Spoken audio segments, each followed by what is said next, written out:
आज के ज़माने के अंदर अगर कुछ चल जाए तो उसका सीक्वल बनना बहुत ही ज़्यादा ज़रूरी हो जाता है। तो हसीन दिलरुबा का भी एक बहुत ही ज़बरदस्त सा सीक्वल आ गया जिसका नाम है फिर आई हसीन दिलरुबा। जब इसका टीजर ही आया था तब काफ़ी एक्साइटमेंट हो गई थी।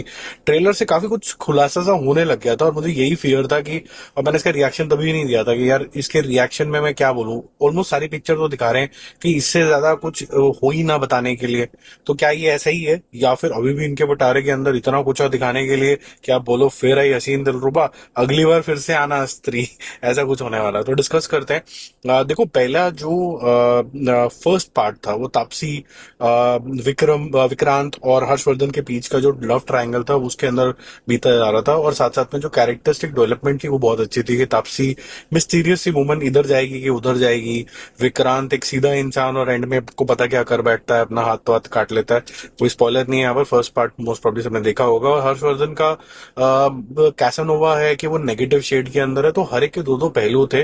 और ये बात बड़ी क्लियर थी कि कोई भी बंदा सीधा तो है नहीं, वो कहीं ना कहीं उसके डुअल शेड्स हैं ही हैं। तो जो शॉक वैल्यू थी वो कंटिन्यू होती कि नहीं होती है सेकेंड पार्ट के अंदर।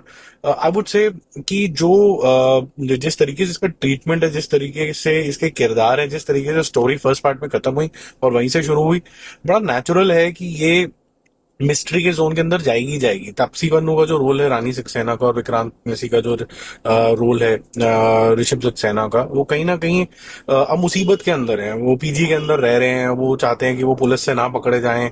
और इतने जद्दोजहद के बाद, हाथ के बलिदान देने के बाद भी ऐसा ना हो कि भाई फिर भी सूली के ऊपर चढ़ गए, ऐसा नहीं करना चाहते हैं। ऊपर से जिमी शेरगिल की एंट्री हो जाती है जो एसीपी के श्रीवास्तव के साथ काम करने लग जाता है, और वो तो बिल्कुल ही दृढ़ निश्चय ही है कि वो इनको ढूंढ के ही रहेगा। तो ये एक एक डायनामिक्स आती है। अब इसके ऊपर से एक चेरी ऑन द केक आ जाती है कि अचानक से जब इनके प्लान थोड़े से हेवायर होने लग जाते हैं तो वहां पर एक रानी का लवर भी, या फिर कह सकते हैं प्रशंसक भी आ जाता है, अभिमन्यु, जो सनी कौशल ने यहाँ पर रोल किया है। अब वो सीधा इंसान है, टेढ़ा इंसान है, क्या होगा ये सब चीजें आप फिगर आउट करोगे, और यहीं पर ही ट्विस्ट एंड टर्न का ही मजा। तो स्टोरी बताने का कोई इसके आगे फायदा नहीं है, ये एक प्रेमाइस है जो आपको ट्रेलर में भी मोटा मोटा बता दिया गया था।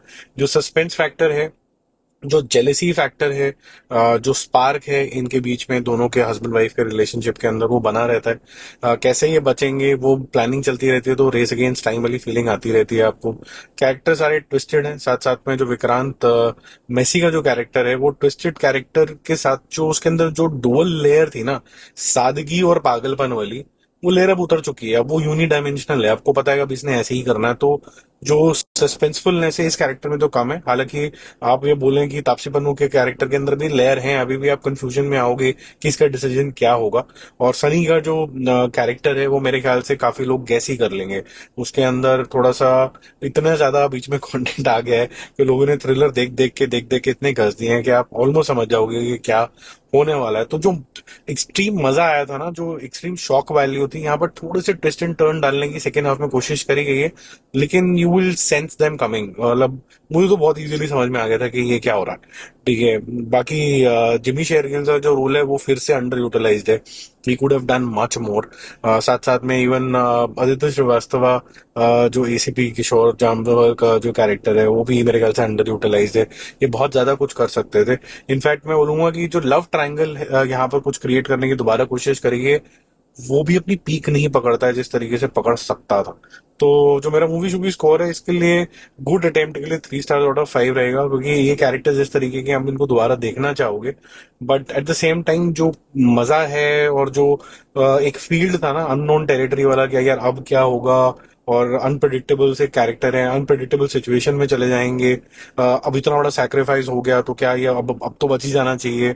तो जो एज ऑडियंसेस होते हैं वो आप चाहते हो कि अब इसके साथ लगाव कर लो, लेकिन राइटर बहुत स्मार्ट होता है फिर भी फंसा देता है। तो ये गेम ऑफ थ्रोन्स के टाइप के जोन के अंदर चला जाता है, जिससे सबसे ज्यादा लगाव करो उसका सबसे पहले रैंक हो जाता है। तो मेरे ख्याल से अभी थोड़ा सा एक नॉच नीचे चला गया है। बहुत ज्यादा तो नहीं, मजा आपको फिर भी आएगा देखने के अंदर। आप इसको थ्रिलिंग मोमेंट्स बहुत ज्यादा एंजॉय करोगे, आपको ये कैरेक्टर्स मजेदार लगेंगे, लेकिन एट द सेम टाइम वो फर्स्ट वाले में जो अनप्रडिक्टेबलनेस थी वो थोड़ा सा यहाँ पर अब कम है। बाकी जल्दी मिलता है रिव्यूज अपडेट्स से। Stay connected, bye bye.